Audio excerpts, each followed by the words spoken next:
श्रीकृष्ण म्हणतात, आळशी माणूस कधीच यशस्वी होत नाही. ज्याच्या आयुष्यात खूप आराम असतो त्याला मेहनत करायची सवय नसते. असा माणूस यशस्वी कसा होणार? म्हणून जर आयुष्यात काही करायचं असेल तर आळस आत्ताच सोडून द्या. काम कधीच पुढे ढकलू नका. जो माणूस वेळेची किंमत समजत नाही तो आयुष्य वाया घालवतो. शेवटी त्याच्याकडे काही करण्यासाठी वेळ उरत नाही. माणूस यशस्वी न होण्याची मुख्य कारणे म्हणजे स्वतःवर विश्वास नसणे. ज्याला स्वतःवर विश्वास असतो तोच आयुष्यात यशस्वी होतो. एकदा दानवीर कर्णाने कर्ण श्रीकृष्ण यांना विचारले, हे प्रभू, माझा काय दोष होता? माझा जन्म होताच माझ्या आईने मला सोडून दिलं. द्रोणाचार्यांनी मला शिक्षण देण्यास नकार दिला. द्रौपदीच्या स्वयंवरात माझा अपमान झाला. त्यावर श्रीकृष्ण म्हणाले, कर्ण, माझंही ऐक. माझा जन्म कारागृहात झाला.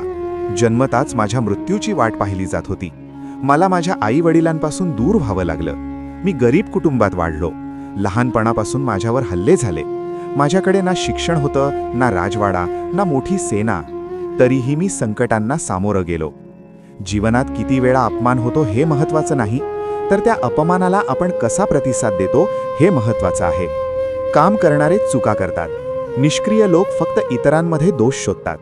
आदर व्यक्तीचा नसतो, गरजेचा असतो. गरज संपली की आदरही संपतो. बोलायला शिका, नाहीतर आयुष्यभर ऐकत बसावं लागेल. उंच भरारी घ्या, पण पाय जमिनीवर ठेवा. ज्यांना तुमची शांतता समजते तेच खरे तुमचे आहेत. जास्त चिंता करू नका, ती आयुष्य संपवते. कोणताही माणूस आपला मित्र किंवा शत्रू बनून जन्माला येत नाही. आपलं वागणं आणि बोलणं त्यांना तसं बनवतं. नेहमी दुःखी राहणाऱ्याच्या दारातली आनंदाची संधी परत जाते. आशावादी माणूस प्रत्येक परीक्षेत यशस्वी होतो. अहंकार करू नका. वेळेच्या प्रवाहात अनेक महान लोकही नष्ट झाले आहेत. या 5 ठिकाणी नेहमी शांत रहा.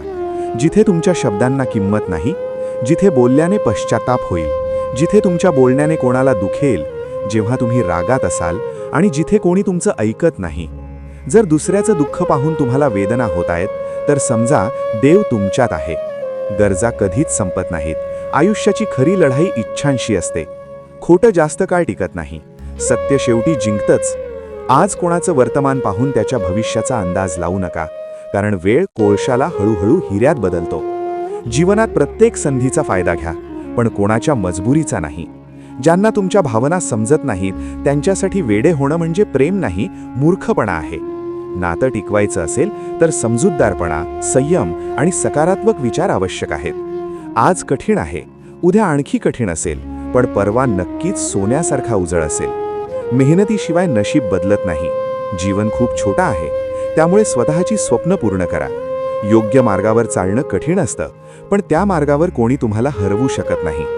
पडल्यावरच चालायला शिकतो, बुडल्यावरच पोहायला शिकतो. म्हणून जखम होण्याच्या भीतीने कधीही मागे हटू नका, कारण जखमांमधूनच माणूस मजबूत बनतो. जोपर्यंत तुम्ही परिस्थितींशी लढत नाही तोपर्यंत त्या तुम्हाला हरवतात. फक्त वेळेवर अवलंबून राहू नका. मेहनत करणाऱ्यांचे हात कधीच रिकामे राहत नाहीत. शेवटी जेव्हा सगळं जग साथ सोडतं तेव्हा देव तुमचा हात धरतो. जय श्रीकृष्ण.